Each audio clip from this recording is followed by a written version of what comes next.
नमस्कार, prime news देख रहे हैं आप। आपके साथ मैं हूं साक्षी यादव। शुरुआत करेंगे देश और प्रदेश की सुपरफास्ट 100 के साथ।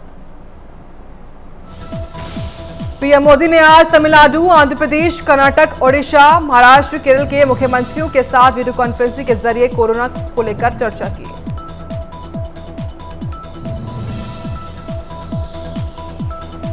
इन राज्यों के मुख्यमंत्रियों के सामने पीएम मोदी ने यूपी सरकार की तारीफ भी की। यूपी सरकार के 3T मॉडल का जिक्र किया। इस चर्चा के दौरान गृह मंत्री अमित शाह भी मौजूद थे। यूपी की योगी सरकार की तारीफ करते हुए पीएम मोदी ने कहा, कोरोना संक्रमण से बचाव के लिए उत्तर प्रदेश सरकार ने टेस्ट, ट्रेस और ट्रीट की रणनीति पर काम किया है।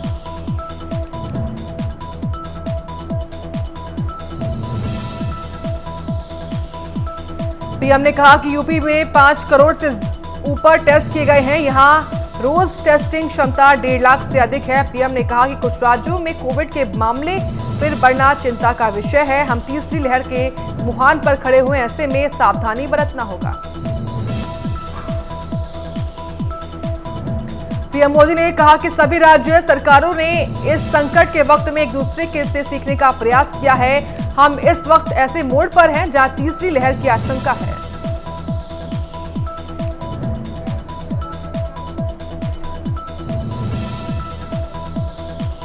पीएम मोदी ने कहा कि पिछले एक हफ्ते के करीब 80% केस इन्हीं 6 राज्यों से आ रहे हैं जो आज मीटिंग में शामिल हैं। पीएम ने कहा कि महाराष्ट्र, केरल और में बढ़ते मामले चिंता का विषय हैं। हमें एक बार फिर टेस्ट, ट्रेस, टीका के रणनीति पर आगे बढ़ना होगा।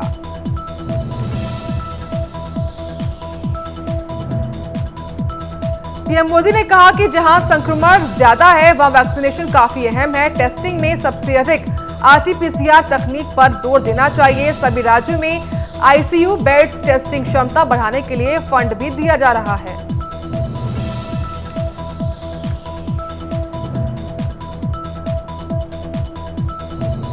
पीएम मोदी ने कहा कि केंद्र ने 23,000 करोड़ का फंड दिया है। इसका इस्तेमाल होना चाहिए। बच्चों को कोविड से बचाने के लिए पूरी तैयारी होनी चाहिए।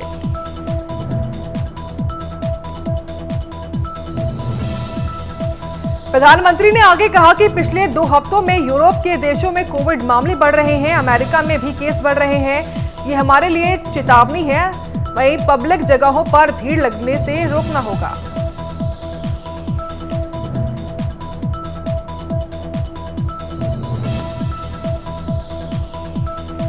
वहीं कोविड वायरस की तीसरी लहर की आशंकाओं के बीच हाल ही में प्रधानमंत्री मोदी की दूसरी बड़ी बैठक है ये। कुछ दिन पहले ही पीएम मोदी ने पूर्वोत्तर राज्य के मुख्यमंत्रियों के साथ मीटिंग की थी।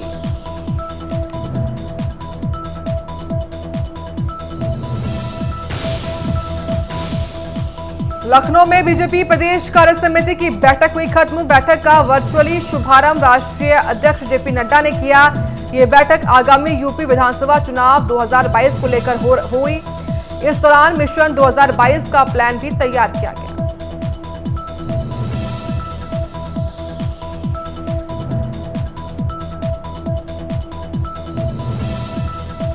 मंच पर सीएम योगी, प्रदेश अध्यक्ष स्वतंत्र देव सिंह, प्रदेश प्रभारी राधा मोहन सिंह, प्रदेश संगठन महामंत्री सुनील बंसल, प्रदेश के दोनों डिप्टी सीएम समेत कई नेता मौजूद रहे।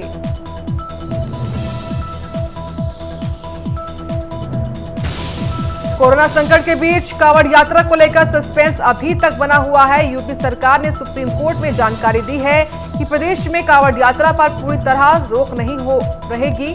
सांकेतिक रूप से कांवड़ यात्रा जारी रहेगी।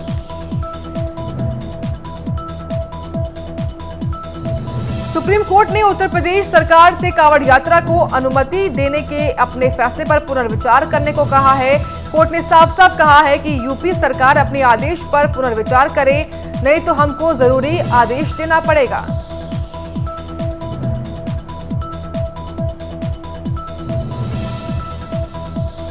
हालांकि सुनवाई से पहले केंद्र सरकार ने हलफनामा दायर कर कहा कि वो इस वक्त कांवड़ यात्रा के पक्ष में नहीं है। हलफनामे में केंद्र ने कहा कि कांवड़ यात्रा को लेकर अपने इलाके के मंदिर में जाने से बेहतर होगा कि टैंकर्स के जरिए जगह जगह गंगा जल पहुंचाया जाए।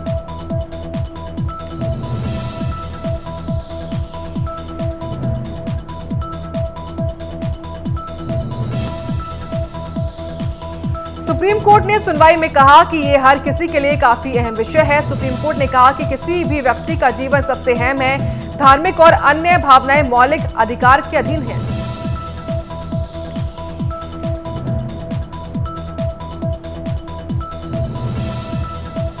बता दें, कोविड संकट को देखते हुए इस बार उत्तराखंड सरकार ने कांवड़ यात्रा पर रोक लगा दी है। हालांकि उत्तर प्रदेश सरकार द्वारा पूर्ण तरीके से रोक नहीं लगाई गई है। ऐसे में सुप्रीम कोर्ट ने इस मामले में स्वयं संज्ञान लिया था।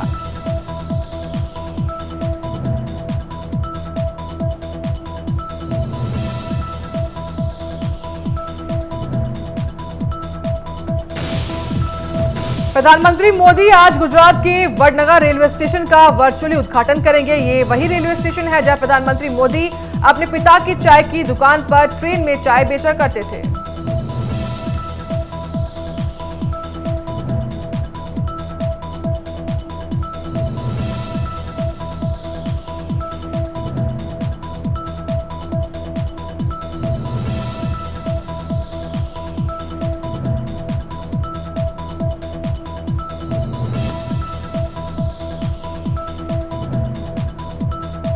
पूरे रेलवे स्टेशन को हेरिटेज लुक दिया गया है। साथ ही रेलवे स्टेशन पर अब भी प्रधानमंत्री के पिता की चाय की दुकान रखी गई है।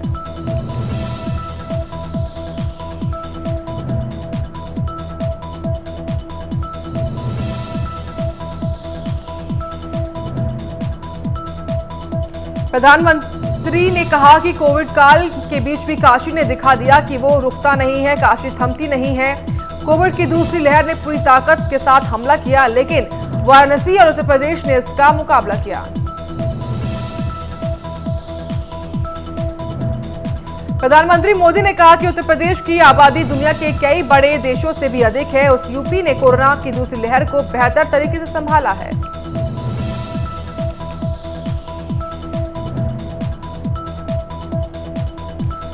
पीएम मोदी ने कहा कि यूपी की जनता ने वो दौर भी देखा है जब दिमागी बुखार का सामना करने में मुश्किल आती थी। पहले के दौर में स्वास्थ्य सुविधाओं की कमी और इच्छा शक्ति के अभाव में छोटे संकट भी बड़े लगते थे।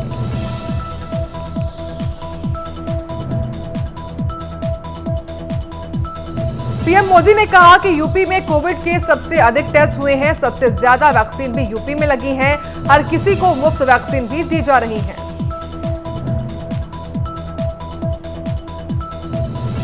प्रधानमंत्री मोदी ने कहा कि यूपी में मेडिकल कॉलेज की संख्या 4 गुनी हो गई है, जबकि करीब 550 से अधिक ऑक्सीजन प्लांट प्रदेश में लगाए जा रहे हैं। 14 प्लांट की शुरुआत आज वाराणसी में भी हो गई है।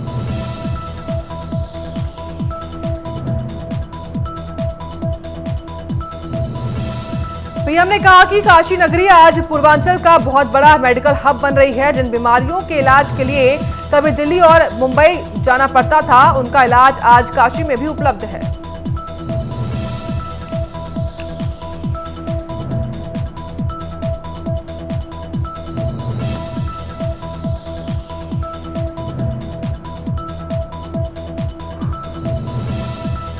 पीएम ने कहा कि काशी की मां गंगा की स्वच्छता और सुंदरता हम सभी की आकांक्षा भी है और प्राथमिकता भी है। इसके लिए सड़क हो, सीवरेज ट्रीटमेंट हो, पार्कों और घाटों का सुंदरीकरण हो, ऐसे ही हर मोर्चे पर काम हो रहा है।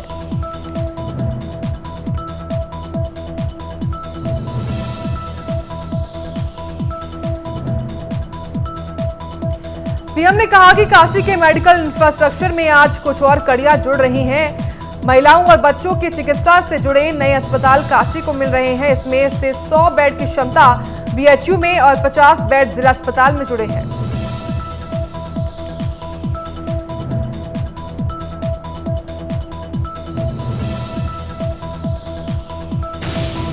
देश में बीते 24 घंटे में कोविड के कुल 38,949 नए मामले सामने आए हैं, तो वहीं इस दौरान 542 मरीजों की मौत हो गई है। देश में कुल मामलों की संख्या 3,10,26,000 है।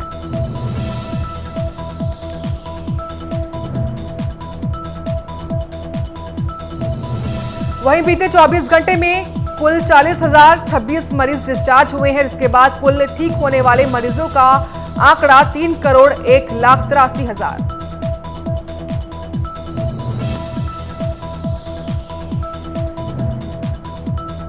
देश में सक्रिय मामलों की कुल संख्या 4,30,000 के पार है, तो वहीं बीते 24 घंटे में देश में 38,78,068 वैक्सीन लगाई गई हैं, जिसके बाद वैक्सीनेशन का कुल आंकड़ा 39,53,00,000 है।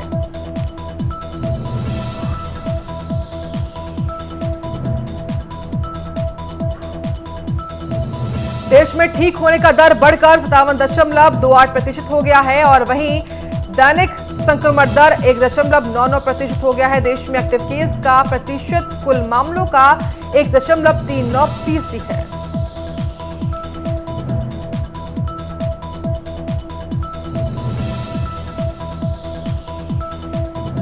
देश में बीते 24 घंटे में 19,55,910 सैंपल टेस्ट किए गए हैं। आईसीएमआर के अनुसार अब तक कुल 44 करोड़ से ज्यादा सैंपल टेस्ट हो चुके हैं।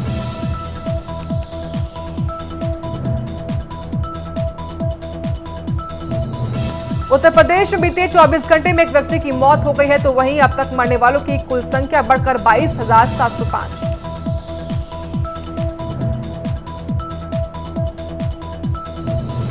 मध्य प्रदेश में कोविड के 20 नए मामले सामने आए हैं। इसके साथ ही प्रदेश में इस वायरस से अब तक कुल संख्या 7,91,614 हो गई है और मरने वालों का आंकड़ा 10,510। जम्मू कश्मीर में 203 नए मामले सामने आए हैं, तो वह एक महामारी से एक मरीज की मौत हो गई है। इसके साथ ही संक्रमण के कुल मामले बढ़कर 3,19,000 के पार है।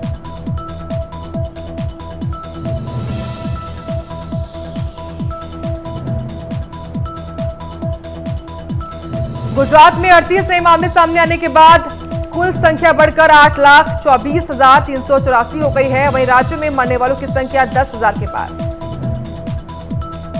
मिजोरम में बीते 24 घंटे में कोविड के 456 नए मामले सामने आए हैं, तो वहीं एक की मौत हो गई है।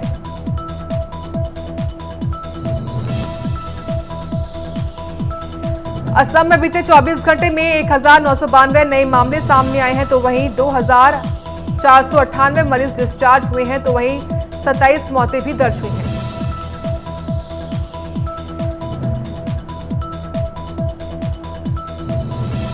दिल्ली में कोरोना वायरस संक्रमण के 72 नए मामले सामने आए हैं, तो वहीं एक मरीज की मौत हो गई है। दिल्ली में कोविड-19 से अब तक 25,000 मरीजों की मौत हो चुकी है। राजस्थान में कोविड के 33 नए मामले सामने आए हैं, तो वहीं इस घातक संक्रमण से अब तक 8,947 की मौत हो चुकी है। राज्य में पिछले 24 घंटे में 69 लोग संक्रमण से ठीक भी हुए हैं।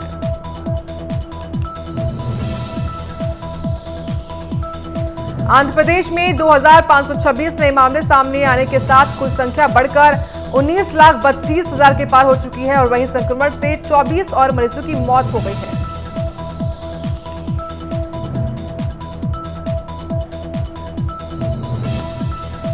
बीते 24 घंटे में कोविड-19 के 2,933 मरीज संक्रमण मुक्त भी हुए हैं, जिससे राज्य में इस वायरस के संक्रमण को मात देने वालों की संख्या बढ़कर 18,93,000 के पार पहुंची हुई है। तो वहीं आंध्र प्रदेश में कोविड के उपचाराधीन मरीजों की संख्या 25,000 है।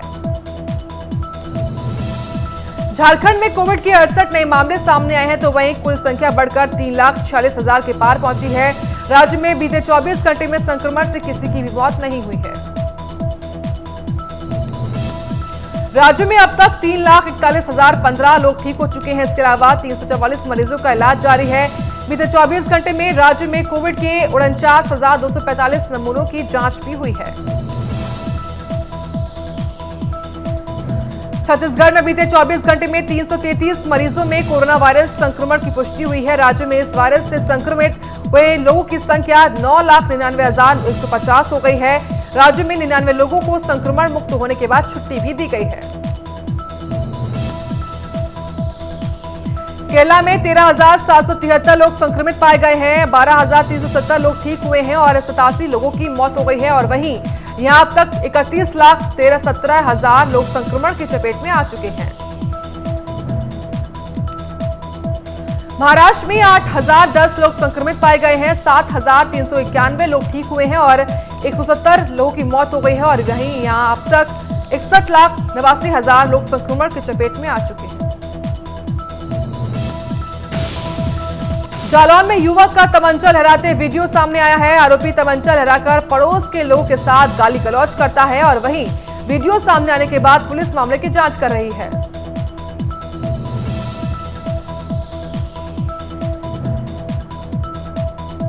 भारतीय किसान यूनियन के नेता राकेश टिकैत रामपुर पहुंचे, जहां किसानों ने स्वागत किया। इस दौरान राकेश टिकैत ने कहा कि जिस तरह से पश्चिम बंगाल में खेला हुआ है, उत्तर प्रदेश में भी खेला होगा।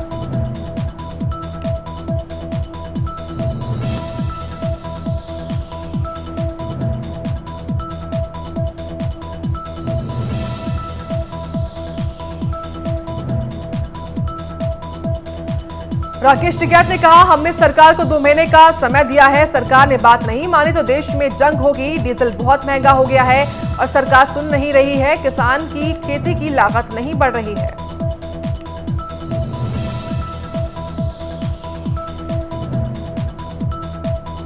रामपुर में एक महिला ने ससुराल वालों पर दहेज के आरोप में पिटाई का आरोप लगाया है। महिला ने कहा कि आए दिन पति दहेज की मांग करता है, विरोध करने पर उसके साथ मारपीट हुई है और वहीं पुलिस पूरे मामले की जांच कर रही है। एटा में 105 सचिवों की लापरवाही सामने आई है। एटा जिला पंचायत राज अधिकारी आलोक कुमार प्रियदर्शनी ने कहा कि कार्य में लापरवाही बरतने के चलते 8 ब्लॉकों के 105 सचिवों को नोटिस जारी किया गया है और 3 दिन में जवाब मांगा गया है।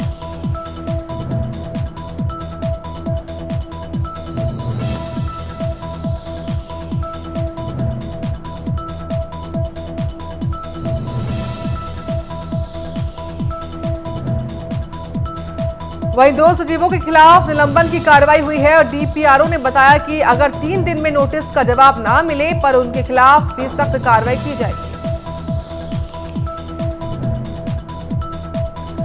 ग्रेटर नोएडा में टोल प्लाजा पर लगे भीषण जाम में एक एम्बुलेंस फंस गई। मौके पर पहुंची पुलिस ने कड़ी मशक्कत के बाद एम्बुलेंस को जाम से निकाला और रवाना किया। बता दें कि टोल प्लाजा पर लगे फास्ट टैग मशीन खराब होने से जाम लगा था।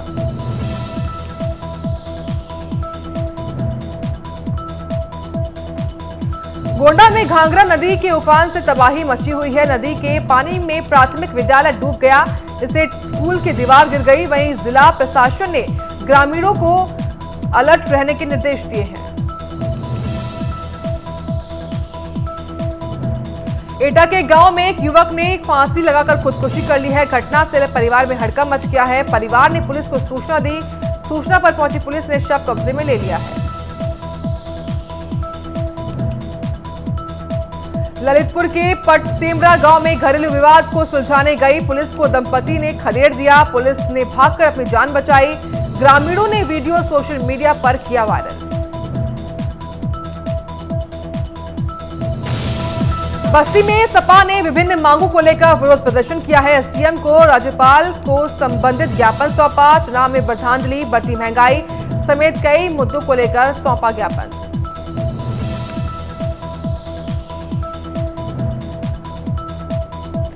जालौन में सपा कार्यकर्ताओं ने बढ़ती महंगाई और बेरोजगारी के खिलाफ प्रदर्शन किया है। कार्यकर्ताओं ने सरकार के खिलाफ जमकर नारेबाजी की। मौके पर पुलिस भी रही।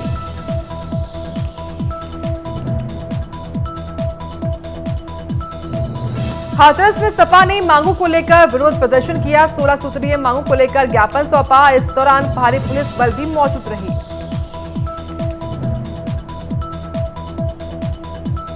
सहारनपुर में सपा कार्यकर्ताओं ने जिले की तहसील मुख्यालय पर धरना प्रदर्शन किया। इस दौरान भारी पुलिस बल मौजूद रही।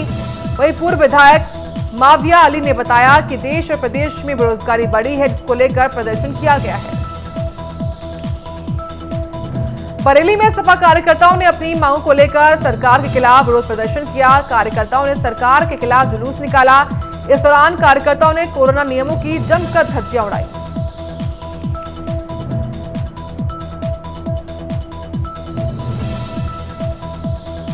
पीलीभीत में सपा कार्यकर्ताओं ने धरना दिया। कार्यकर्ताओं ने पेट्रोल डीजल महंगाई को लेकर धरना दिया। राज्यपाल को संबंधित एसडीएम को ज्ञापन सौंपा। उन्नाव में सपा कार्यकर्ताओं ने कलेक्ट्रेट गेट पर प्रदर्शन किया। इस दौरान पूर्व सांसद अनु टंडन, एमएलसी सुनील साजन समेत कई नेता मौजूद रहे। इस दौरान सपा कार्यकर्ताओं ने कहा कि प्रदेश में महंगाई कानून व्यवस्था खराब हो गई है।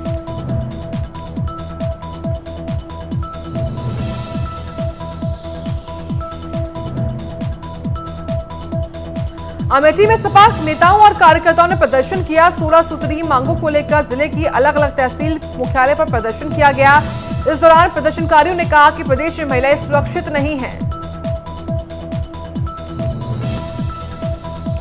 लखीमपुर खीरी में सपा कार्यकर्ताओं ने विरोध किया। प्रदर्शन के दौरान कार्यकर्ताओं और पुलिस में झड़प हो गई। इस दौरान कार्यकर्ताओं ने चुनाव में धांधली हुई है और प्रदेश में बेरोजगारी बढ़ी है के भी नारे लगाए। जौनपुर में सपा कार्यकर्ताओं ने विरोध प्रदर्शन किया। कार्यकर्ताओं ने राष्ट्रपति और राज्यपाल को संबंधित एसडीएम को ज्ञापन सौंपा। शाहगंज के सपा विधायक शैलेंद्र यादव ने सरकार की नीतियों पर हमला बोला। फतेहपुर में भी सपा कार्यकर्ताओं ने सरकार की जन विरोधी नीतियों के खिलाफ प्रदर्शन किया और अपनी सूत्रीय मांगों को लेकर डीएम को ज्ञापन सौंपा। बिजनौर में पिछले दिनों हुई लाखों रुपए की लूट का स्वाट टीम और पुलिस ने पर्दाफाश कर दिया है। लूट में वादी पक्ष के लोगों में से एक युवक भी शामिल था।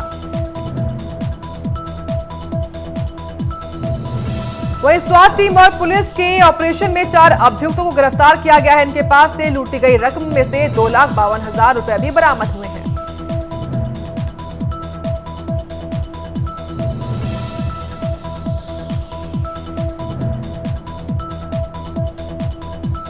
इटावा के गांव में पति की मारपीट से तंग महिला ने कुल्हाड़ी से पति के सिर पर वार कर दिया। कुल्हाड़ी की चोट से पति हुआ घायल।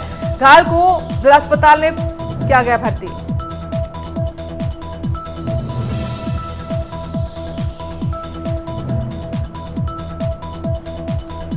मुरादाबाद रेलवे स्टेशन पर रेलवे के अधिकारियों ने बिना टिकट यात्रा करने वालों के खिलाफ ऑपरेशन ऑल आउट अभियान चलाया है। इस अभियान के दौरान 2200 लोगों को बिना टिकट यात्रा करते हुए पकड़ा गया है। रेलवे ने यात्रियों से 10,75,000 रुपए का जुर्माना वसूला है। रेलवे अधिकारी रेखा शर्मा ने बताया कि लगातार अभियान जारी है। जून में भी मुरादाबाद में अभियान के वक्त बिना टिकट यात्रा करने वालों से 1,91,00,000 रुपए का जुर्माना वसूला गया था। कानपुर में ट्रक के नीचे आने से युवक और युवती की दर्दनाक मौत हो गई। हादसे के बाद ट्रक ड्राइवर और कंडक्टर दोनों मौके से भाग गए। सूचना पर पहुंची पुलिस। प्रयागराज के रासार गांव में भीषण हादसा हो गया। कार ने खड़े ट्रक में टक्कर मार दी। हादसे में 3 की मौके पर मौत और 2 हुए घायल। घायलों को जिला अस्पताल में कराया गया भर्ती। नोएडा में फेज 2 पुलिस को मिली बड़ी कामयाबी। पुलिस ने हथियार की तस्करी करने वाले 3 को किया गिरफ्तार, जो लंबे समय से दिल्ली एनसीआर सहित उत्तर प्रदेश के कई जिलों में अवैध तस्करी किया करते थे। वहीं पुलिस को उनके कब्जे से 5 विदेशी पिस्टल और 2 तमंचे बरामद हुए हैं। पुलिस लंबे वक्त से इस गैंग की तलाश कर रही थी। पुलिस ने तीनों तस्करों को जेल भेज दिया है। बरेली में चोरी के शक में 5 बच्चों को बंधक बनाकर तालिबानी सजा दी गई है। बच्चों को रस्सी से बांधकर चाबुक से पिटाई की गई। वहीं डेयरी संचालक ने अपने साथियों के साथ मिलकर बच्चों को करंट भी लगवाया। मौके पर पहुंची पुलिस ने बच्चों को मुक्त कराया, लेकिन मौका पाकर डेयरी संचालक भाग गया। बता दें कि अवनीश कुमार डेयरी चलाया करता था, जहां मोबाइल चोरी हो गया। इसके बाद आरोपी ने बच्चे को अगवा करवाया और वहीं एसपी ने आरोपी को पकड़ने के लिए पुलिस टीमें लगवा दी हैं। रायबरेली में लेखपाल का रिश्वत लेते हुआ वीडियो वायरल। लेखपाल ने युवक के से 20,000 रुपए लेकर ग्राम समाज की जमीन पर मकान बनवाने की छूट दे दी है और वहीं एसडीएम ने जांच के आदेश दे दिए हैं। सुल्तानपुर में एक कर्मचारी रिश्वत लेते हुए कैमरे में कैद हो गया। रिश्वतखोर ब्लॉक में अकाउंटेंट के पद पर तैनात है। वह वीडियो सामने आने पर डीएम ने जांच के आदेश दे दिए हैं। रामपुर में एक पुलिसकर्मी ने मासूम बच्चे को खून देकर उसकी जान बचाई है। पुलिस के इस सराहनीय कार्य पर लोगों ने जमकर तारीफ की है। आगरा के एतमादौला क्षेत्र के ट्रांस यमुना कॉलोनी में किडनैप हुए चिकित्सक उमाकांत गुप्ता को पुलिस ने सकुशल बरामद कर दिया है। बदमाशों ने डॉक्टर को राजस्थान के चंबल के बीहड़ में बंधक बनाकर रखा हुआ था। सीतापुर में मामूली कासनी पर 2 पक्षों में मारपीट हो गई, जिसके बाद छोटे भाई ने बड़े भाई की हत्या कर दी और शव को घर में दफना दिया। सूचना पर पहुंची पुलिस। जौनपुर के मोलनपुर गांव में युवक का शव मिलने से हड़कंप मच गया। परिवार ने हत्या की आशंका व्यक्त की है। पुलिस ने शव को कब्जे में लेकर पोस्टमार्टम के लिए भेज दिया और मामले की जांच पड़ताल शुरू कर दी है। देवरिया के तिवाई गांव में दबंग ने युवक की निर्मम हत्या कर दी। घटना से इलाके में हड़कंप मच गया। सूचना पर पहुंची पुलिस ने मामले की जांच शुरू कर दी है। बुलंदशहर के गांव बुकलाना में युवती की गला दबाकर हत्या कर दी गई। घटना से पुलिस प्रशासन में हड़कंप मच गया है। मौके पर पहुंची पुलिस ने शव को कब्जे में लेकर आरोपी की तलाश शुरू कर दी है। हरदोई के गांव में मामूली विवाद के चलते दबंग ने एक युवक को गोली मार दी। युवक को जिला अस्पताल में भर्ती कराया गया और वहीं पुलिस ने 3 के खिलाफ मुकदमा दर्ज करके जांच पड़ताल शुरू कर दी है। हापुड़ में डबल मर्डर से गांव में तनाव का माहौल। बदमाशों ने बुजुर्ग दंपति की हत्या कर दी। सूचना पर पहुंची पुलिस ने जांच पड़ताल शुरू कर दी है। कानपुर के रतनपुर में आपसी रंजिश के चलते दो पक्षों में गोली चल गई, जहां एक युवक की मौत हो गई। पुलिस ने लाइसेंसी बंदूक भी जब्त की है। पुलिस ने बाप बेटे समेत 3 आरोपियों को गिरफ्तार किया है। उधम सिंह नगर में डिप्टी सीएमओ के खिलाफ सीएमओ ऑफिस के कर्मचारी ही धरने पर बैठे हुए हैं। धरने पर बैठे कर्मचारियों का आरोप है कि डिप्टी सीएमओ ने डेटा ऑपरेटर से बदतमीजी की है और जिसको लेकर यह धरना प्रदर्शन किया गया है। लालकुआ के कोटबाग ब्लॉक में कांग्रेस एससी विभाग की बैठक हुई। बैठक में विभाग के जिलाध्यक्ष ने संगठन का विस्तार करते हुए युवा नेता तरुण कुमार को कोटाबाग ब्लॉक अध्यक्ष की जिम्मेदारी सौंपी है। वहीं कांग्रेस जिलाध्यक्ष ने कहा कि केंद्र और प्रदेश की बीजेपी सरकार की जन विरोधी नीतियों को जनता समझ चुकी है। देश में महंगाई चरम पर है, युवा बेरोजगारी की कगार पर खड़े हुए हैं। केंद्र सरकार के कर्मचारियों के डीए में बढ़ोतरी को ऐलान के बाद अब उत्तराखंड के राज्यकर्मियों ने भी प्रदेश सरकार से इसे लागू करने की मांग की है और ऐसे में राज्य कर्मचारियों का कहना है कि महंगाई तो सबके लिए बढ़ी है। चमोली में आदो पार्टी के बीजेपी प्रवक्ता के बयान की कड़ा निंदा की है। आप कार्यकर्ताओं ने पुतला दहन किया और इस दौरान उत्तराखंड की जनता के लिए गलत शब्द कहने पर बीजेपी को माफी मांगने के लिए कहा है। आम आदमी पार्टी के जिलाध्यक्ष ने कहा कि बीजेपी के नेता अपना मानसिक संतुलन खो बैठे हैं। अरविंद केजरीवाल की 300 यूनिट फ्री की गारंटी के बाद बीजेपी और कांग्रेस बौखला गई है। उत्तराखंड सरकार ने कांवड़ यात्रा को रद्द कर दिया है। इस फैसले के बाद पुलिस ने अपनी तैयारी शुरू कर दी है, जिसको लेकर उत्तराखंड पुलिस मुख्यालय में एक बैठक भी की गई। डीजीपी अशोक कुमार ने सभी आईजी, डीआईजी रेंज, एसएसपी और एसपी को कांवड़ यात्रा से संबंधित निर्देश दिए। डीजीपी ने कहा कि हम लोगों से अपील कर रहे हैं कि कांवड़ यात्रा के नाम पर आवाजाही ना करें, अपने स्थानीय मंदिरों में ही जल चढ़ाएं। वहीं उत्तराखंड से लगने वाले सभी राज्यों के जनपद स्तर के अधिकारियों में समन्वय स्थापित करने के लिए बैठक की जाएगी और वहीं सबसे महत्वपूर्ण बॉर्डर को पूरी तरीके से सील करते हुए सेक्टर में बांटा गया है, जहां पर अतिरिक्त फोर्स की तैनाती कर सख्त तरीके से यात्रा को भी रोका जाएगा। अल्मोड़ा के प्रभारी मंत्री बिशन सिंह चुफाल ने जिला योजना की बैठक की है, जिसमें उन्होंने अधिकारियों को जिला योजना में आवंटित बजट को समय से खर्च करने के आदेश दिए हैं और चुनाव से पहले सभी योजनाओं को पूरा करने के भी निर्देश दिए हैं। और इसी के साथ सुपरफास्ट 100 में इतना ही। आप देखते रहिए प्राइम न्यूज।